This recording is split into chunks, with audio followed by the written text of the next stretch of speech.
Assalamualaikum dan salam sejahtera. Saya Nur Izzah binti Anas, pemegang matrik D202010938828. Saya merupakan pelajar tahun akhir bagi Ijazah Sarjana Muda Pendidikan Ekonomi dengan Kepujian AT18. Saya akan membentangkan projek tahun akhir saya yang bertajuk Pengaruh Pendidikan dan Pendapatan terhadap Pemilihan Lokasi Pelancongan Sihat di Malaysia. Seterusnya kita pergi kepada pengenalan. Kajian ini penting untuk mengkaji bagaimana faktor pendidikan, pendapatan dan juga faktor lain mempengaruhi pemilihan lokasi pelancongan sihat di Malaysia. Kajian ini dapat memberikan gambaran yang lebih baik tentang faktor-faktor yang mempengaruhi pemilihan lokasi pelancongan sihat di Malaysia dengan melihat hubungan antara dua faktor utama, iaitu pendidikan dan juga pendapatan. Pelancongan memberikan sektor ekonomi yang penting dalam sesebuah negara kerana memberikan sumbangan yang besar kepada pendapatan nasional dan meningkatkan peluang pekerjaan. Seiring dengan pertumbuhan ekonomi dalam masyarakat, pelancongan menghadapi cabaran yang semakin meningkat. Pelancong merupakan faktor yang penting bagi mempengaruhi pemilihan lokasi pelancongan sihat. Seterusnya kita lihat kepada tinjauan literatur. Berdasarkan kajian lepas iaitu analisis deskriptif, menggunakan kajian lepas iaitu Tioman ETAL 2017 yang bertujuan untuk melihat hubungan antara faktor ekonomi, budaya, sosial dan alam sekitar dalam satu kajian yang menyeluruh di destinasi pelancongan Pulau Tioman dan mengenal pasti faktor yang menyokong pembangunan pada masa hadapan.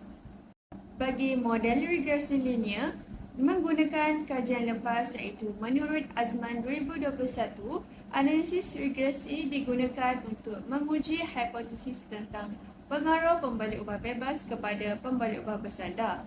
Menurut Ghazali 2011, dalam kajian lepas Azman 2021, analisis regresi linear gandaan dalam kajian ini digunakan untuk mengetahui kesan kebarangkalian pertumbuhan dan saiz syarikat mengenai struktur model. Model regresi logistik. Dalam kajian Sumambri ETAL 2020, satu model asas dibentuk bagi menerangkan hubungan antara pembalik ubah bersandar dengan pembalik ubah tidak bersandar. Kesanggupan membayar WTP adalah pembalik ubah bersandar, manakala pembalik ubah tidak bersandar pula ialah harga bida, pendapatan, tahap pendidikan dan juga umur. Kebarangkalian bagi pengunjung mengalirkan ia terhadap WTP maksimum akan ditunjukkan melalui nilai 1, manakala kebarangkalian responden mengatakan tidak terhadap WTP maksimum akan ditunjukkan melalui nilai 0 di mana setiap tindak balas responden terhadap WTP. Seterusnya kita beralih kepada metodologi. Yang pertama adalah perbandingan nilai skor min. Jadi, menurut MD ETAL 2017, min merupakan nilai purata bagi suatu set data yang diperoleh daripada hasil tambah semua nilai data dan dibahagi dengan jumlah bilangan data. Berikut merupakan jadual nilai skor min bagi tahap rendah, sederhana dan juga tinggi serta rumus bagi min. Berikut merupakan rumus bagi model regresi linear berbilang. Bagi model regresi logistik berbilang pula, pengkaji yang menggunakan analisis regresi logistik untuk menentukan kebarangkalian pelancongan di Malaysia. Jadi, regresi logistik menggabungkan satu atau lebih pembalik ubah tidak bersandar dengan pembalik ubah bersandar yang berkategori sama ada kosong ataupun satu. Dapatan kajian dan perbincangan untuk perbandingan skor min. Kajian mendapati bahawa kebanyakan responden memilih lokasi pelancongan sihat adalah daripada tahap pendidikan sarjana muda seramai 68 orang dengan berpendapatan beranggaran 2,000, simpanan bulanan beranggaran 500 dan juga peruntukan setahun beranggaran 500. Jadi, seramai 144 responden berminat untuk menambah pelancongan sihat manakala seramai 6 responden yang tidak berminat untuk menambah pelancongan sihat. Dapatan bagi regresi linear berbilang, Faktor pendidikan memberikan pengaruh kepada pelancong pemilihan lokasi pelancongan sihat sebanyak 131.88 dan memberikan kesan yang ketara iaitu 0.538. Ini kerana pendidikan memberi impak yang besar dalam memilih lokasi pelancongan yang sihat. Faktor pendapatan menunjukkan hubungan yang ketara terhadap lokasi pelancongan sihat iaitu 0.000. Faktor pendapatan menunjukkan nilai yang positif iaitu 0.138 di mana pendapatan mempengaruhi pemilihan lokasi pelancongan sihat. Begitu juga dengan simpanan menunjukkan hubungan yang ketara iaitu 0.000. Faktor simpanan menunjukkan nilai yang positif iaitu 2.373. Seterusnya adalah faktor kemudahan yang menunjukkan hubungan yang ketara terhadap lokasi pelancongan sihat iaitu sebanyak 0.873. Namun begitu, faktor kemudahan menunjukkan nilai yang negatif iaitu negatif 10.541 di mana kemudahan tidak mempengaruhi pemilihan lokasi pelancongan sihat. Faktor ekopelancongan juga menunjukkan hubungan yang ketara terhadap lokasi pelancongan sihat iaitu sebanyak 0.936.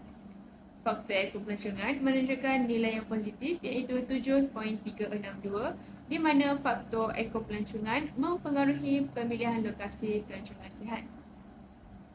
Dan yang akhir adalah faktor bandar menunjukkan hubungan yang ketara terhadap lokasi pelancongan sihat iaitu sebanyak 0.608. Dapatan bagi regresi logistik berbilang dengan kebarangkalian berminat untuk menambahkan pelancongan sihat, ya. Faktor pendidikan merupakan faktor yang tertinggi dalam penentuan kemungkinan yang mempengaruhi berminat dalam meningkatkan pelancongan sihat dengan mencatatkan nilai nisbah odds sebanyak 2.088 di mana hubungannya positif pada aras keyakinan 95. Faktor bandar juga merupakan faktor yang kedua tertinggi dalam penentuan kemungkinan yang mempengaruhi berminat dalam meningkatkan pelancongan dengan nilai nisbah odds sebanyak 1.352 di mana hubungan adalah positif pada aras keyakinan 95%. Faktor pendapatan pula merupakan faktor yang ketiga dalam penentuan kemungkinan yang mempengaruhi berminat meningkatkan pelancongan dengan nisbah odds sebanyak 1.001 dan hubungannya adalah positif pada aras keyakinan 95%. Di samping itu, faktor simpanan merupakan faktor yang keempat dalam penentuan kemungkinan yang mempengaruhi berminat dalam meningkatkan pelancongan sihat dengan mencatatkan nilai nisbah odds sebanyak 0.994 di mana hubungannya adalah negatif pada aras keyakinan 95. Akhir sekali, faktor kemudahan adalah faktor yang kelima dalam penentuan kemungkinan yang mempengaruhi berminat dalam meningkatkan pelancongan sihat. Manakala dapatan untuk regresi logistik berbilang dengan kebarangkalian berminat untuk menambahkan pelancongan sihat, iaitu tidak. Faktor ekopelancongan merupakan faktor yang tertinggi dalam penentuan kemungkinan yang mempengaruhi berminat dalam meningkatkan pelancongan sihat dengan mencatatkan nisbah nilai odds sebanyak 1.536 di mana hubungannya adalah positif pada aras keyakinan 95%. Faktor simpanan adalah faktor kedua tertinggi dalam penentuan kemungkinan mempengaruhi berminat meningkatkan pelancongan sihat, mencatatkan nisbah odds sebanyak 1.006 dan hubungannya adalah positif pada aras keyakinan 95%. Selain itu, faktor pendapatan adalah faktor yang ketiga dalam penentuan kemungkinan berminat dalam meningkatkan pelancongan sihat dengan nisbah odds sebanyak 0.999 di mana hubungannya adalah negatif pada aras keyakinan 95%. Di samping itu, faktor bandar adalah faktor yang keempat dalam penentuan kemungkinan yang mempengaruhi berminat dalam meningkatkan pelancongan dengan nisbah odds sebanyak 0.739 di mana hubungannya adalah negatif pada aras keyakinan 95%. Akhir sekali adalah kesimpulan. Kajian ini bertujuan bagi mengenal pasti sejauh manakah pengaruh pendidikan, pendapatan, simpanan, kemudahan, ekopelancongan dan juga bandar terhadap pelancongan sihat. Melalui kajian ini, Terdapat 3 objektif yang perlu dicapai dalam penyelidikan ini bagi model yang dibina dengan menggunakan model regresi linier berbilang dan juga model regresi linier logistik. Oleh itu, beberapa kesimpulan telah dibuat oleh pengkaji, antaranya analisis deskriptif menghuraikan objektif 1 untuk mengetahui skor min bagi setiap faktor yang dibangunkan. Analisis regresi linear berbilang bagi menghuraikan objektif 2 iaitu menentukan pengaruh peruntukan pelancongan terhadap pemilihan lokasi pelancongan sihat di Malaysia, dan analisis regresi logistik berbilang untuk objektif yang ketiga iaitu kebarangkalian berminat untuk menambahkan pelancongan sihat terhadap pemilihan lokasi pelancongan sihat, dan kebarangkalian berminat untuk menambahkan pelancongan terhadap pemilihan lokasi pelancongan sihat, tidak. Itu sahaja daripada saya. Sekian, terima kasih.